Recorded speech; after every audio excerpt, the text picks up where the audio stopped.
Hey everyone, and welcome to another FS Elite video. My name is Calum from the FS Elite team, and today I am going to be talking to Phil and Evan from FlightSimExpo, and we're going to be talking all about the FlightSim 2021 event, which is being held in September in San Diego. So, before I begin and hand over to these guys, I thought we could just do a couple of quick introductions so that any newcomers to the community who haven't seen your delightful faces yet can kind of get to know who you both are and what you both do for Flight Sim Expo. So, Phil, if we could start with you, that would be fantastic. Yeah, absolutely. Name is Phil Coyle. I've been a flight simmer since the Flight Sim 2002 days and started Flight Sim Expo with Evan back in 2018. So I'm one of the co-founders of the event. Outside of flight simulation, just a pilot aviation enthusiast, and also professionally, I work as an aerospace engineer. So aviation and flight simulation rules my life.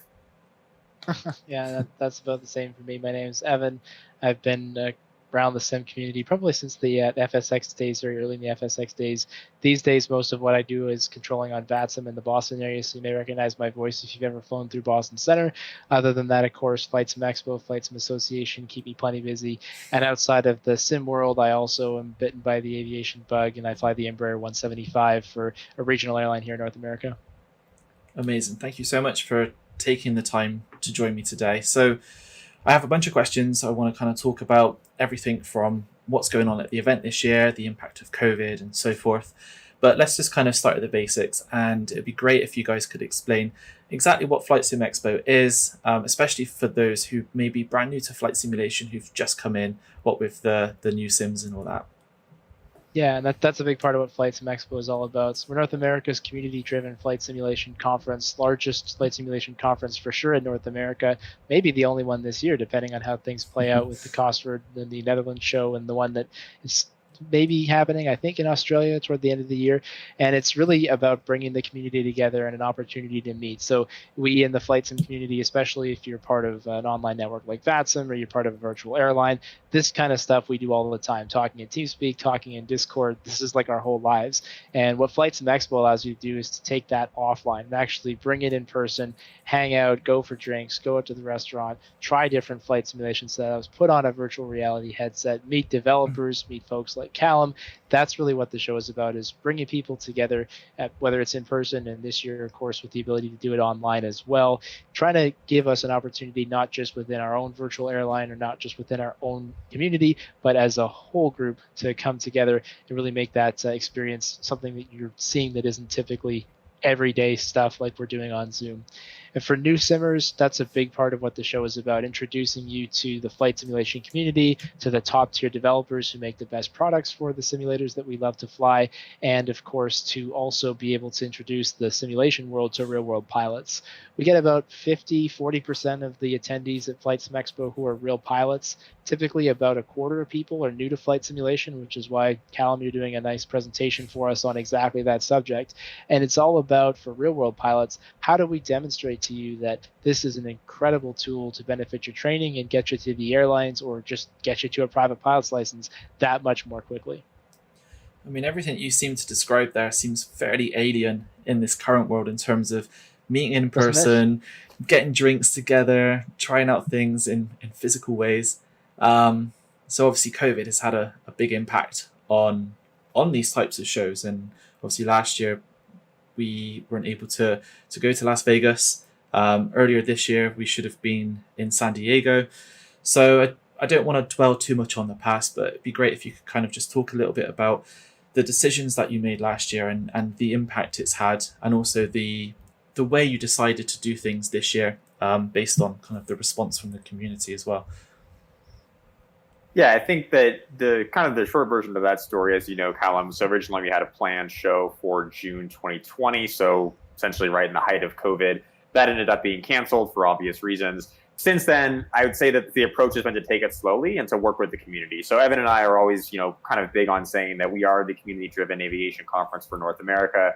What we mean by that is that we're actively talking to the developers, we're actively talking to prospective attendees, and trying to make sure that we're proceeding with essentially their feedback and agreement in mind. So since we essentially had to enter our replanning phase, which kind of started at the end of 2019, obviously we weren't quite sure what was going to go on with COVID, but as we've sort of seen things get gradually better over the kind of early portions of 2020, we had a series of roundtable events with developers and trying to basically ask them, hey, are you guys on board with potentially trying to show up in San Diego? What do you think of an in-person conference versus an online conference versus a hybrid, which is the kind of model that we're actually pursuing this year, trying to make sure that, again, we're proceeding with their guidance in mind. And so kind of the feedback from the developer group this year was that, yes, we think that an in-person conference is definitely what we want to try and see. And kind of September timeframe ended up being what we ended up shooting for. You mentioned that we initially had the event planned for June of 2021, got together with the developers kind of in the early spring timeframe, and we kind of said, hey, how's it looking for everybody? And the consensus at the time, not surprisingly, was looking promising, but we don't quite think that June is going to work out. Let's see if we can try and push it back to September, which is kind of how we wound up to where we are today. So events planned for September 24th to 26th in San Diego, like you mentioned. And the expectation so far, and we've been obviously posting developer updates, and those who have been planning to show up to the event, it's all available on our website, FlightSimExpo.com. But so far, we've seen a pretty overwhelming support from the developer community for, again, an in-person show. We have a number of developers who are planning on attending. And of course, the attendee support has been pretty overwhelming as well.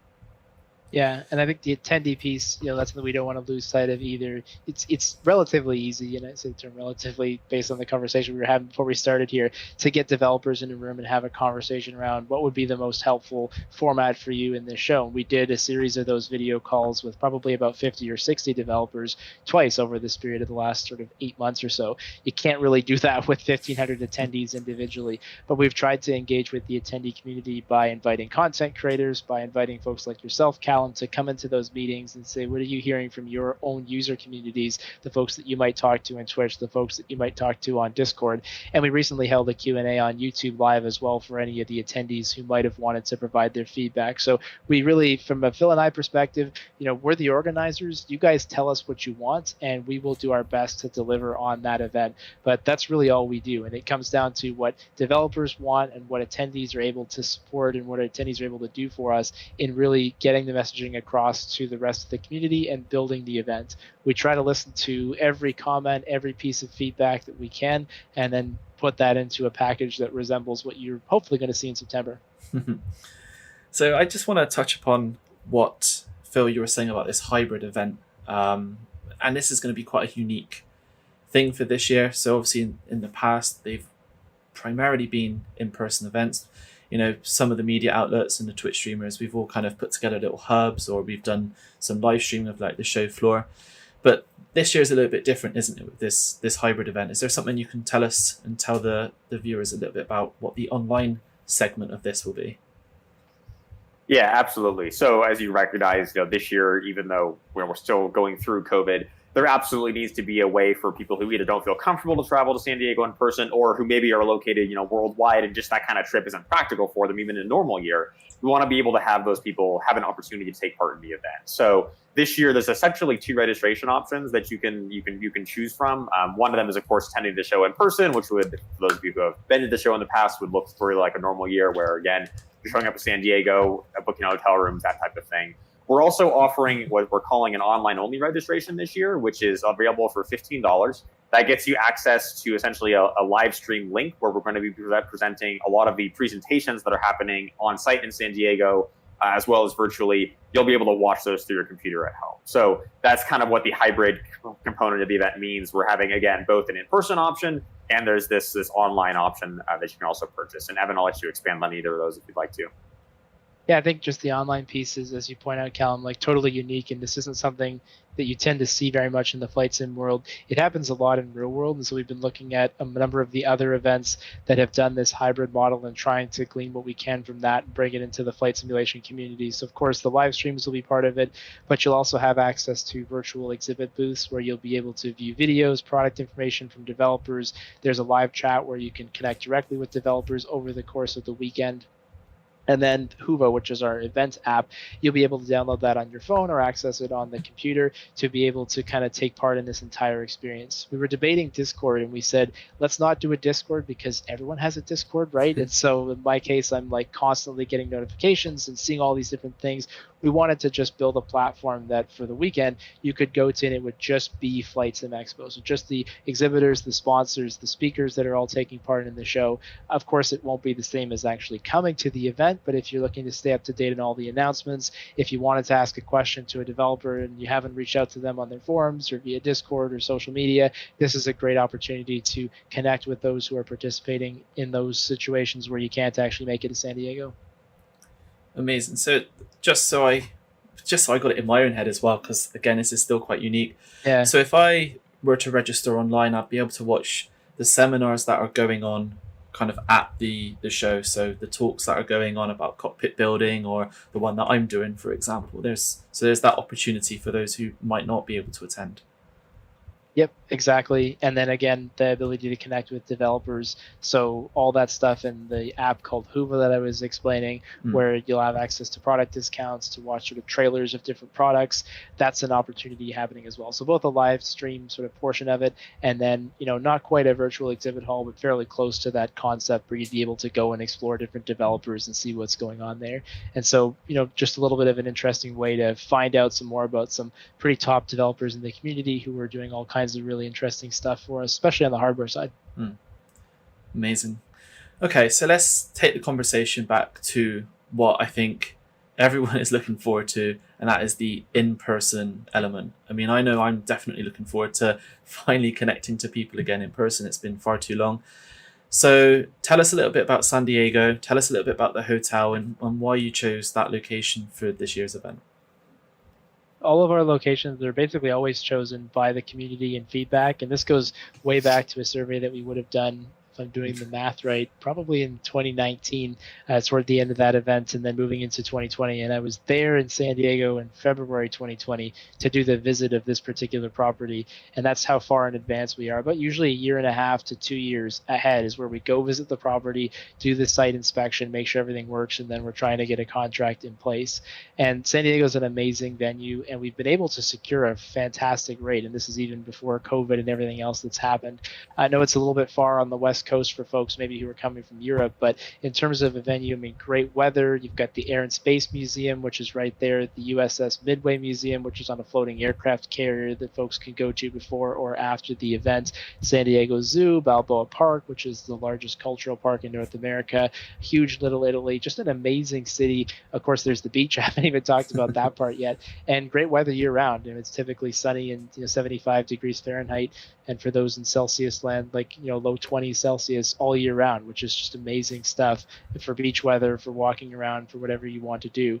And usually in San Diego, to secure the type of venue that we have with the space that we need, you'd be paying $200 or $300 a night in hotel room costs. And we've been able to get that all the way down to $150, including all taxes, fees, and everything else. So great opportunity to go visit San Diego, stay for a couple of extra days, bring the family if you have them, because there's so much to do. And in addition to all of that, it was the top choice of those who voted in our survey of where they wanted this event to be held. And there were options like Orlando and Las Vegas and some of the places we've been to in the past. San Diego, for that particular rate, was a really exciting option. Close second, very close second, was San Antonio, and so we'll certainly be looking at Texas. That one comes up in surveys all the time as a nice central location. So lots of places that we can consider, but San Diego was the top choice of attendees, and we're really excited to be able to bring this conference there, probably for a once in a lifetime rate, because to get $150 taxes in San Diego is not an easy thing to do. And the hotel's just been newly renovated, hasn't it? Yeah, they completed something like $80 or $90 million renovation, which they were in the process of finalizing while I was there. So it was kind of funny because they had to take us sort of through back ways to be able to see some of the actual spots. But it's a really, they describe it as mid-century modern, and I didn't know what that meant until I went there, and no one will understand what that means until you go there.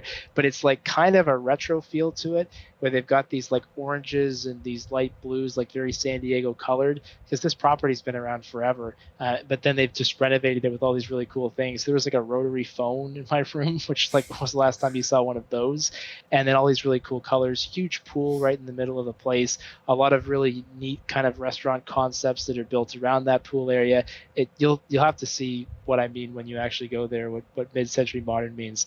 But it's a really, really cool venue. And then right across the street from a huge fashion and shopping center, you've got the San Diego trolley line right there for public transit to downtown and a lot of the other venues. And it's only about 5 miles from the airport, so really easy commute to and from if you're flying in. Again, made it just a wonderful venue for us this year in an amazing city. Cannot wait. I'm looking forward to finally traveling, getting on a plane, and heading to Yeah. the sun. And how long are you there for? Are you going to stay a couple of extra days? We arrive on the Wednesday, but then have to fly home on the Monday after the event. So we're not there for too long, unfortunately. It's just because of timings for other things that we've got going on. Yeah, But that's not bad though. You get a couple of days there once you recover Yeah. from the jet lag. that's true. I'll sleep on the plane, Yeah. hopefully. Yeah. So at the hotel, so the rate sounds great. The hotel sounds fantastic. But obviously, the reason we're all there is to see all of these flight sim developers, the seminars, and obviously connect with the people. So let's kind of break this down a little bit. So let's start with those exhibitors that are confirmed. So those people, the developers, the publishers, the communities that are going to have a booth kind of in the main exhibit hall. Who's going to be there, and what sort of stuff can we expect from them when we actually go and see them? Bill, do you want to start with your favorites, and then I'll come in and talk about who I remember? Oh, I was going to say you should start. I got to pull the page up Okay. here. There's many of them to remember in my own head. Yeah, so we're really excited to have more than 20 confirmed exhibitors already. And for, COVID land, and given that a lot of the flight simulation community is very much scattered around the world, that's like a huge number to have right now. And so for people's expectations, we thought we might get like 5 or 10 exhibitors by this stage of the game. We're more than double that. So we're really excited. And it's a huge contingent of hardware developers, which in my view is the absolute best thing to do at these in-person shows. If you're looking at a new Orbix product, or you're looking at a new PMDG airplane, those are very easy to look at screenshots of. The content creators do a wonderful job of showing us what the airplanes can do on streams. But there's nowhere you can go where you can actually try out virtual reality unless you've bought a headset and you're really into it for a couple $100. Nowhere that you can go to try 5 or 6 different yoke and joystick options other than a show like this. And so the hardware component that's there this year is really cool. You should look up some of these names if you're not familiar with them, because the stuff that they do is amazing. Honeycomb Aeronautical, everyone I'm sure is familiar with, is doing a huge booth this year. I think it's a 20 by 30 booth, and they talked about doing a double decker, although I don't know if they're going to be able to pull that off with the ceiling height. They're in San Diego, so that makes it a little bit easier for them to come there. And we're expecting some new hardware announcements from them. Thrustmaster outdid them and even went bigger on the booth size, and they are announcing a new product. They've actually used our show for 3 years in a row. So 2018, they announced the... Oh, now I'm getting myself in trouble. What was it in 2018? Was it the pedals in 2018 Pendular or rotor was it pedals, 2019? Yeah. The pedals were in 18. And then, okay. And then 2019, they did something else. They did the. I think I would have remembered this. I think it was some kind of stick. I want to say a warthog stick or something. Yeah, and then 2020 they had a plan to announce the Airbus package that they put together, which of course they end up having to do a different way. So they're continuing that trend, and as they have always done, they don't tell me what it is because they're afraid I'm going to tell you. So I don't know what they're planning to announce, but I have a feeling it may have something to do with that Next Level Racing teaser that we saw a little while ago with that Boeing branded thing. Just guessing. So anyway, they have a big announcement, some sort of huge piece of new hardware for the civil aviation lineup, and that'll be really exciting to see and of course get your hands on. Virtual Fly is planning to be back there, so you get a chance to try a little bit of the higher end spectrum. Just off the, I think yesterday we confirmed Redbird is coming back, so again, cool. sort of seeing what that higher end metal control spectrum looks like. Yaw VR is a really cool company to just Google and see what they've got. It's like a bubble-based chair, so you've got a full motion chair that you can sit on, very small form factor, all based in virtual reality, and basically get a full motion simulator in chair form and in virtual reality for a fraction of the cost of what it might take to do that on a larger scale. And then Scalarchy Electronics planning to come back. Don't know if they're going to have that full Airbus shell again this year, although I think they're planning on it. That was obviously a huge hit back in 2019. And then, again, 21 of these, I think, or 22 at this point, so it'd be hard to mention them all. From a hardware perspective, we're really excited to see just the amount of new stuff that's going to be there for people to try. And on the software side, a lot of the big companies that you might be expecting. So X-Plane will be back, planning to do an announcement as well. And I can't say much about that, although I have a little more insight than I have about Thrustmasters.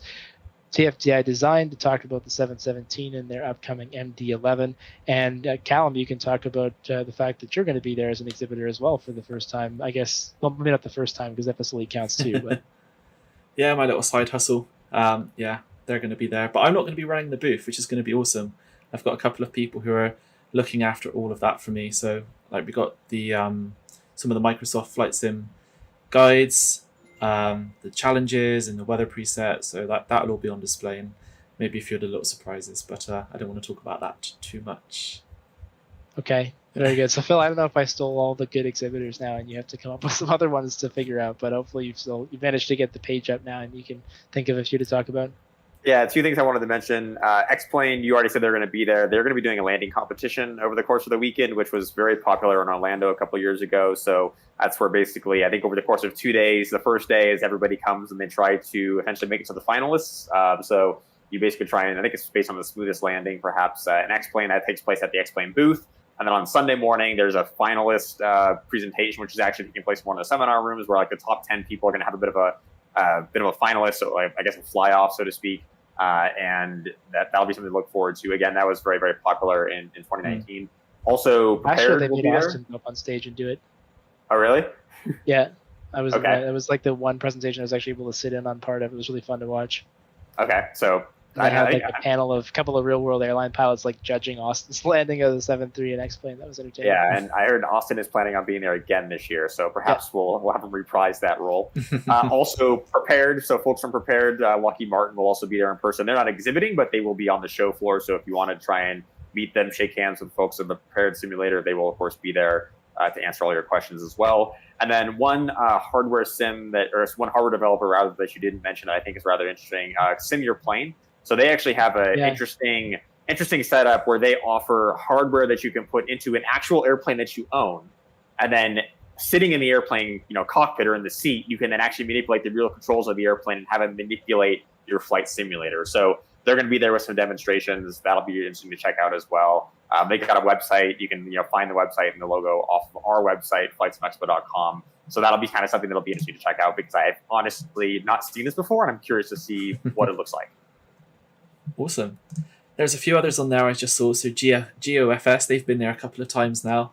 Yep, they're a regular exhibitor. They have a very cool product where you basically, it's a flight sim but in a web browser built on, I think it's JavaScript or something like that, but really, really phenomenal to see, which is going to be awesome. You mentioned TFDI, we've got Jetstream Radio as well. They're going to be there, so they're going to be pumping out the tunes, and you can talk to them, and they're a bunch of great guys. But yeah, I think it's really impressive that you guys have over 20 exhibitors already in what would be kind of assumed quite a difficult year for a lot of people, especially those outside of the US to be able to travel. And you seem to have quite a few of those people already attending. So just on that, are you expecting any additions? I mean, there's still quite a number of booths available. Are you still doing the outreach to developers at the moment? Yeah, we are. We've got another couple of rounds, just over a month and a half to go yet until we kind of have our first deadline for exhibitors to sign up. So as I said, we had Redbird sign on yesterday, and I've got several more that we're still talking to, including some of the names that are really big in hardware right now. That's about all I can tease on that at the moment. But I think there'll be a few more logos that we get to add to that website.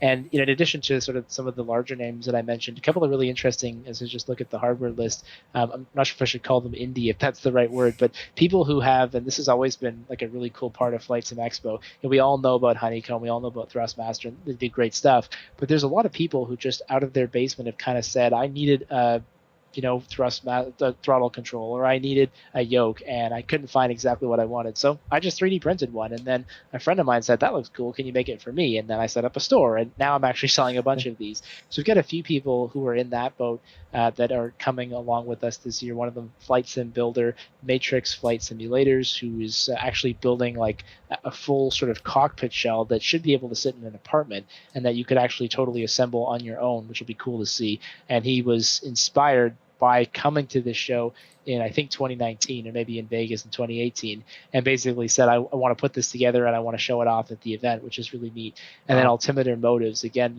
companies who I had never heard of and who've kind of started up in the last little while and are just doing this really niche but really interesting hardware thing. So for people who are, again, looking to get their hands on some new hardware and try out a few different things that you might not have seen before, this is the opportunity to do that. Incredible. And I think that's what I love about these shows is you can touch it, feel it, and try it out, and then walk away knowing about that. Because I mean, it's great reading reviews and watching streams and stuff of people using this hardware, but to actually experience it yourself is great. So I just want virtual reality too, right? Like putting on that headset. Because the first time I tried VR was at this show, and putting on the headset and being able to try 5 or 6 different brands of headset. Where else can you possibly do that other than in an event like this?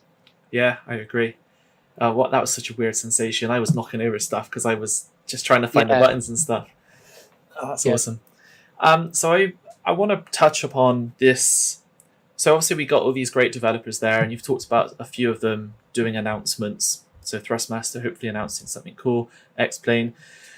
I mean, this is what gets me excited for the shows. I assume it does the same for you, and I'm sure there are a lot of people who go to these shows hoping for announcements and stuff. So if you're trying to approach all these developers and stuff, what would you say to them about why they should come to this show? What can they bring to the stage that will get people excited and get them coming to their booths? Yeah, for me, there's 2 main audiences if I were an exhibitor approaching this show. So one of them is obviously the attendee group, and the fact that in Orlando we had over 1,600 attendees. We'll see how that goes this year, but we're on track we're actually 5% higher than that at the moment. So hopefully that trend continues. And of course, being able to just interact with attendees. I think someone might have been TFTI Design, Josh, was mentioning to me that the experience of actually being up there on stage and announcing something and seeing the reaction in people's faces, there's nothing like that. You can't do that on a Twitch stream. And you can see people are excited, they love this, or you can see, oh, you know what, maybe people aren't so excited. Maybe I need to think a little bit more about how I do this. I mean, what a great opportunity to get real-time market feedback from people who were super passionate about this subject and about this hobby. So I think that's the biggest thing if I was a developer, having a booth so people can come and find me, they can talk to me, they can ask me their questions. And then in addition to that, trying to be able to announce something, whether that's up on stage as you've done in the past at our show, whether that's doing something like at 10:30 a.m., I'm going to be revealing this new product, or I'm going to be giving you the opportunity to try this, come by our booth. And we'd be happy to support any of that by providing stage time, by helping to amp up a certain time to go to a particular booth.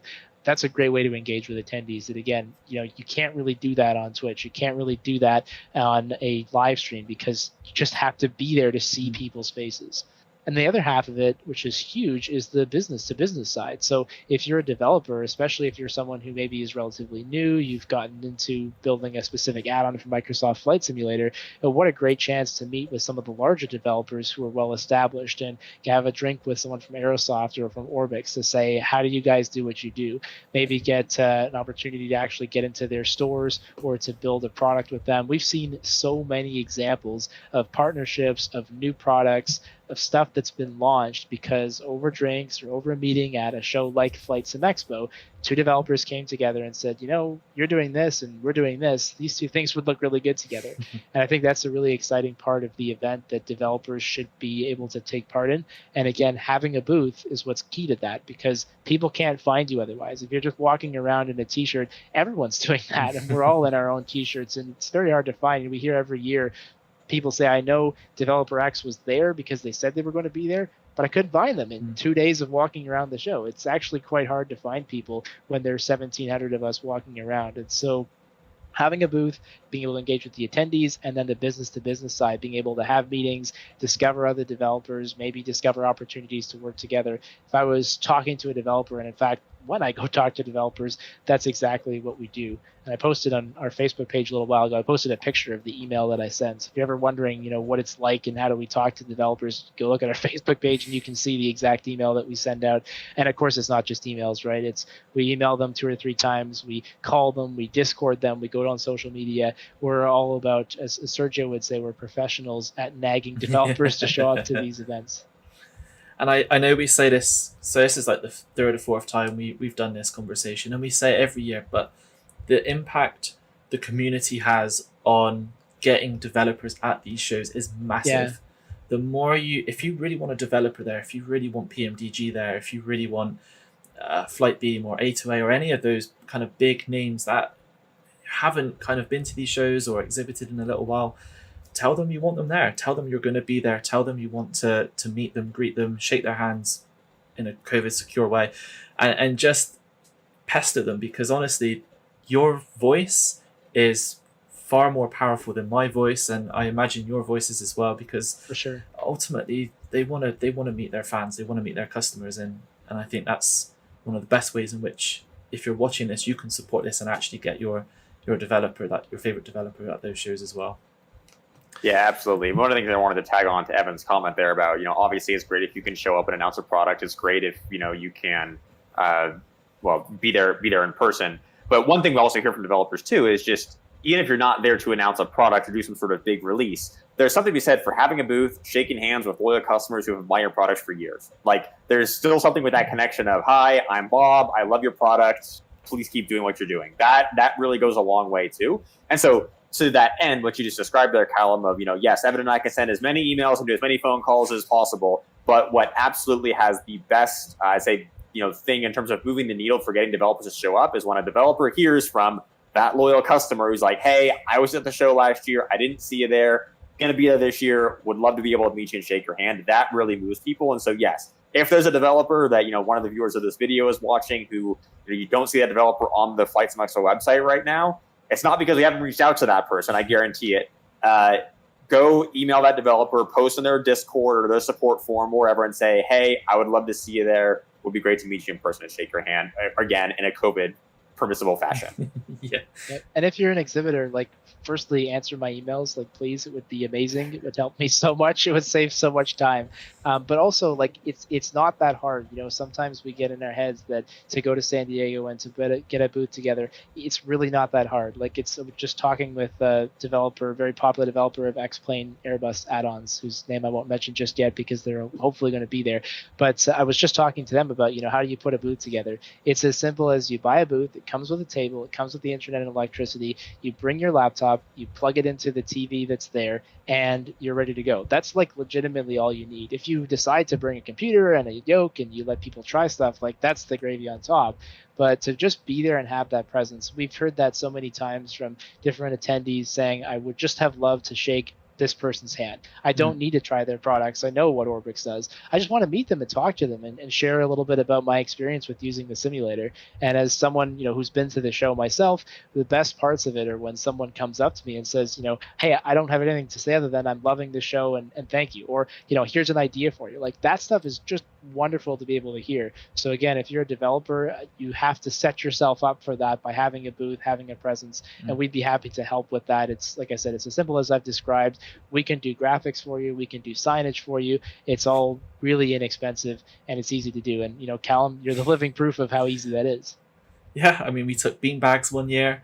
Thousands of magazines. I've got boxes just to the side of me of stuff ready to go and stuff. And yeah, it's quite straightforward once you get to know how. And if you need any help, I mean, you've got Evan and Phil you can reach out to. You can reach out to us at FS Elite, and you can reach out to your fellow developers as well. I'm sure anyone who's had an experience about turning up to these events will easily help you find kind of resources, whether that be for banners or for business cards or for anything that you might need, or even just the logistical stuff. So highly recommended. From a personal perspective, it is much better the more developers there are for us as a media outlet, because we get to cover you. We can come and talk to you. We can interview you. We can share thoughts with the community about your products through our web portal. We can do videos. There's opportunities beyond just the exhibition booth and talking to those people as well from our perspective, and any of the other media outlets that attend the event, and also the streamers and content creators as well. So there's so much exposure, there's so much opportunity. So we'd love to see as many developers and publishers and the communities as well all be there. So virtual airlines that are on the list this year, for example, VATSIM coming back again. That's really cool stuff. Like, to just, we talk a lot about developers because they do, tend to release the exciting products, but it's also really neat to see that community side coming to the show, whether that be through someone like helisimmer.com doing a presentation, whether that be through someone like you doing a presentation, right? You're not selling anything. You're just saying, I'm an experienced simmer. I'm a part of the community. I have some things that I'd be happy to share with you guys. And that's a thing that we really want this show to be able to become. It's as we are learning, and as I know from Boston Virtual AR TCC, it's hard to start a YouTube channel, and if you don't have content like on a regular basis, it's hard to stream, right? But if you're like, look, I have one thing to say once a year or twice a year, it doesn't make sense to start a YouTube channel or a Twitch channel, but it does make sense to come to a show like this where everyone's eyeballs are already there and announce your product or share your story or just talk about your experience. And if you look at our speaker schedule, we definitely have developers, we have big announcements, but we've also got just a lot of really interesting people who are telling their true stories about how they got where they are, how they've used simulators, whether that be people like Sarah, who's blind, who's going to talk about how do you fly when you can't see in a simulator, whether that's someone like the NTSB, National Transportation Safety Board, who's going to talk about how they use simulators to recreate things like the US Air 1549 flight, the Miracle on the Hudson. They were literally using the same software that we have on our home computers to recreate that flight. The Air Force does the same thing in the United States. They're flying in P3D, the same one that you and I have. That's really cool stuff to be able to hear about, and it's stuff that you really can't find anywhere else. Yeah, I was just going to ask about the seminars and stuff, but I think you've touched on quite a lot of the variety there, and I think that's again something that makes these events special, because yeah, you can go and touch all these pieces of equipment, see the developers, but actually to hear these stories is just another part of what this entire show is all about. So we've talked a lot about developers who are there. There's one developer in particular I think a lot of people are going to be asking, well, why aren't they on the list yet? And that developer is Microsoft. So Never heard of them. What do they do? They've made something recently. I can't remember. Yeah, I feel like I've heard it. Yeah. So do you know? Yeah, Windows 11. Oh yeah. Okay. Yeah. Oh no, let's not start down that path. Yeah, right. So we obviously had the first round of exhibitors confirmed a couple of weeks ago. Some fantastic names on that list, but I think everyone was probably looking at that list to see if Microsoft were going to be there. Now, I'm going to hand over to you guys because obviously we had this discussion last year before the sim was released. So obviously, based on timelines, we would have had the show and then the sim was going to release the following August. But obviously, that got cancelled and delayed. But here we are in 2021 with the sim out. Lots of great add-ons, lots of developers supporting it. So, yeah, are they going to be turning up, and have you guys spoken to them about coming to this Flight Sim conference? Yeah, so I'll share what's unfortunately a little bit of negative news right off the bat, and that is that they will not be in attendance this year, and they don't plan to support the events remotely or physically with a presence. We would love them to be there. We're really going to miss them. Obviously they've done incredible things for our community within the last several months when you look at how things have progressed since the launch of the simulator, and it's beautiful. I mean, when you look at how that simulator looks by comparison to what we had, you can see that there's technology leaps and bounds there. And coming to console, what that means for our community, which we're going to talk about in the panel discussion here on July 24th, it's been amazing to see what's happened. And they've done a really good job of working with the community and all the stuff they're doing with content creators. So we think that they would be a great fit for this event. We were able to touch base with their team just a couple of days ago now, it's about July 14th or something, and had a good initial conversation, and we pitched them several different ideas. We realized COVID is a thing. We realized that companies, especially companies who have a large presence, have their own internal rules about what events they can and they can't support. And so we tried to propose a number of things that would work, whether they were available to attend in person or whether they were thinking about actually doing it online. We said, look, you're already doing, Twitch Q&As with the developers and Asobo. Why don't you do something like that at the show? So have some people come talk about that stuff on stage, or if you can't, just do a regular Twitch Q&A like you do every month, but answer questions from the FlightSimExpo audience. And they said no. We said, okay, well, why don't you just join as a diamond sponsor the way that P3D and the way that X-Plane, Navigraph, Orbix, Xplane.com, Thrustmaster, why don't you just, do the way that they do and come on as a sponsor? And they said no. We said, okay, this is a unique year because we've got the online only event, and it costs a lot of money to support that. It's about $15,000 to $20,000 when you add everything up to do the live streaming the way we did in 2019 and the way we're going to do again this year. And at the moment, we're charging people $15 for that online event to help support that cost. We said, Microsoft, what if we split that cost with you? So give us $8,000, which should be a drop in the bucket by comparison to launching this in console, which they're doing in a couple of days. Let's split the cost, and we can go to the community and say, look what Microsoft have done. They've given all of this content to the community for free, and all it would have cost them was $8,000. And they said no. They didn't give us a reason. It was just simply, we're sorry, but we can't support the event this year. And yeah, it was disappointing to us. We've run this event, of course, many years without them. We know what that's like. We know, as you pointed out to me earlier, there's going to be a ton of Microsoft content. I mean, you'll be there with plenty of information about Microsoft Flight Simulator. Many of the developers who were there will be demonstrating their stuff, but we would have loved for them to take part in the event. We certainly hope they'll be able to join us in 2022, but that's the news we just got as of a couple of days ago, is that they won't be able to attend. So yeah, quite a big shame. A little unexpected, I guess, from my own personal perspective, and I guess yours. But I think the positives to still take away from this is that, like you said, whether Microsoft are present or not, there is still going to be a lot of Microsoft Flight Simulator related content from all your other developers. So it's not like you're not going to see the sim at the show, because I'm sure there's going to be plenty of people demonstrating it off in some capacity. Just would have been awesome had they been there for, like, even just for the sake of people walking around potentially and being able to meet the fans and to say thanks and stuff. But like you said, 2022, potentially could be the year that Microsoft come to a FlightSimExpo event. Yeah, I mean, we'd love to see them, like you say, be able to meet the team. I mean, what an amazing thing that they've been able to do. So it'd be really cool to talk to some of the folks from Asobo and France and learn about how did that partnership maybe come to pass, or just hear about what's going to come up in the next version of the next World Update. So I think we're hopeful that may happen. And I wouldn't close the door. They've told us, but I wouldn't close the door on 2021 either. And it comes back to what you said earlier around the community, right? So if people are going to them and saying, I'm going to FlightSimExpo, you guys really need to consider being there. I'd love to meet you. Even if that doesn't make the difference this year, it does make a difference in the future. And we've got lots of people who are in quite close ties with Microsoft, whether that may be developers, content creators. So again, lots of Microsoft Flight Sim content there for sure, but we'd love for them to take part. And our door is always open, whether it be just doing something virtual, whether it be helping to support the show the way that many other top developers in the community are doing that.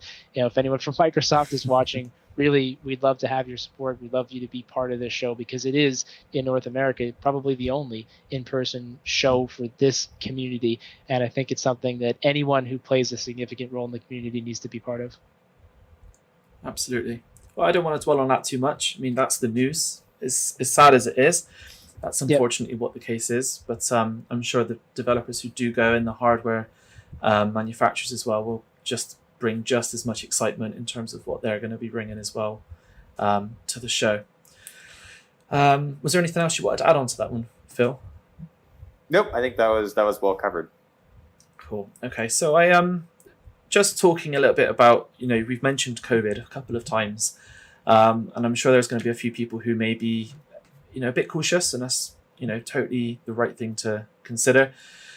What I'm not too familiar with what's going on with the situation over in California. Obviously, you guys are probably keeping a very close eye on it. What are the current kind of stipulations, and what are you doing to make it as a COVID secure event as possible? And what should people be aware of before kind of attending the event? We've got 3 countries represented on this call, so maybe I'll let Phil kind of talk from the U.S. perspective, and then we can circle back to what we're going to be doing. But maybe, Phil, you can give us a sense as to how things are on the ground in the United States. Yeah, absolutely. I mean, obviously, preface this with, I can speak to what I know today. The event is still, 2 months away, right? So this is a very fluid situation. But as of today, California is fully reopened in terms of, COVID restrictions. So people are able to walk around in a venue like the hotel without masks, that kind of thing. Obviously, people are still trying to be smart about it, right? So physical distancing is not required, but it is, suggested if you're able to do so. But from again, restrictions perspective, there effectively are none when it comes to California. Now we'll see how that progresses. Like I said, it's a very fluid situation. I will say that, kind of the way that Evan and I treat this from an event perspective is that we are guests of the hotel. That means that we take our guidance and any restrictions that we put in place from the hotel. So we as the conference are not going to be imposing, you have to wear a mask, or you have to be 6 feet apart, etc. However, if the hotel were to put in some sort of requirement of that nature, that is something we would be following.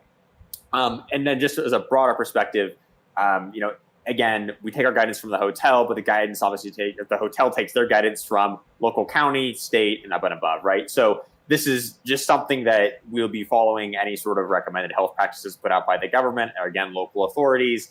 And right now, essentially the practice is that there are no restrictions. It could change, but that's kind of how this works. Fundamentally, Evan and I are not doctors. We're not health experts. It's not up to us to try and set restrictions, that kind of thing. This is a kind of hotel and then up the food chain from there as kind of how we treat that. But that's the expectation for what the conference will be, to be confirmed as the event gets closer. And Evan, I'll let you kind of expand on anything there.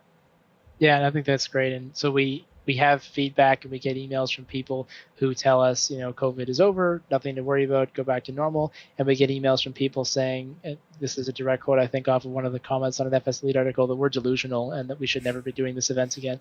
So that was nice to read. And yes, I do read all the comments, and yes, they hurt. So thank you for that one.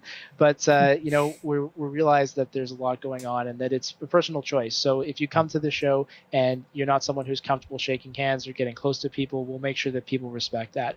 We're going to be partnering with iCloth this year, who make a 70% isopropyl alcohol wipe, which is safe for use on displays, computers, joysticks.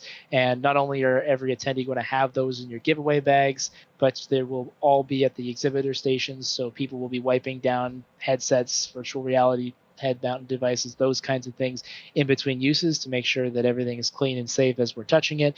And again, people have the choice. So if you're someone who wants to give hugs and shake hands right now because you've had both of your shots or you feel like it's safe, you can do that, assuming that that's something that the person wants. And we'll be talking about at the very beginning of the show. Not everyone's going to be comfortable with that. So if you go to shake someone's hand and they would prefer not to do that, that's an okay thing to do. And again, we'll just be fluid with hearing from attendees what they're telling us, what the various authorities, hotel, state, county, all that stuff, what they're telling us, and try to put together the show that we can. Certainly, when we look at how things were in the original show dates of June, we wouldn't have been able to do a show without physical distancing and masks. At the moment, those restrictions are gone away, but we know it's still a little bit of a challenge for some folks internationally to get there. So things seem to continue to be progressing in the right direction. And as Phil points out, we'll do whatever's required based on those two sort of bosses of ours, the hotel on the one hand and the government on the other hand, but then leave it to the individual simmer and attendee to do whatever makes them comfortable. And I think that's the most important thing we can do. There's so many opinions, there's so many people from all different parts of the world at this show, and that's what's great about it.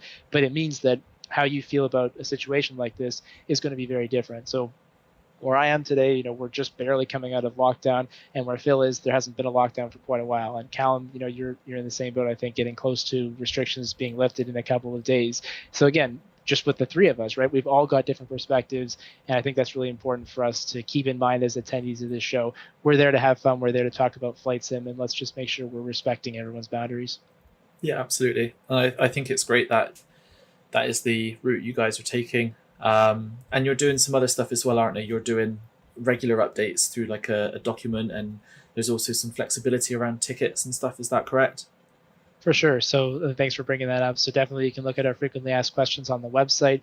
We are posting updates on social media too. So if we do get someone who was planning to be there, but they tell us they're switching to online only, we'll make sure that we keep people updated. If you're wondering how many attendees are coming, I just gave some information about that earlier, but just ask. Send us a message. We'll be happy to share that information. There's no secrets this year. And as Calum says, completely flexible booking policies, much like the airlines have done. So anyone who wants to register, we're not even charging credit cards right now for the next couple of weeks. It's just a pre-registration, and we'll do that probably here around the beginning of August. Following that, you'll still be able to get a refund up to just a few days before the event, should you change your mind. And similarly, if you registered for the online only show, but you'd like to upgrade and come in person, that's an easy change we can make as well. For the hotel, everything is fully refundable up to 2 days prior to check-in. And so really, if you're looking and everything's feeling good right now, there's absolutely no risk to book, because if things change or you decide that you wanted to maybe participate online, we can make that swap for you anytime. As I said before, it's all about personal choice and making sure people are comfortable. We're never going to be saying to somebody, you have to come to the show, you have to take part in it in person to be able to see the information. We'll make that available online. You can participate in whichever way that you're comfortable. And again, totally flexible booking, refund, cancellation policies available for people to make sure that they can make whatever choice makes sense for them. Excellent. Yeah, I've booked my hotel. Fingers crossed I'm allowed to travel. Yeah. It seems to be heading in the right direction, but like you guys say, it's so fluid at the moment. Things could change for better or for worse, but yeah, so far things seem to be moving in the right way, which is good.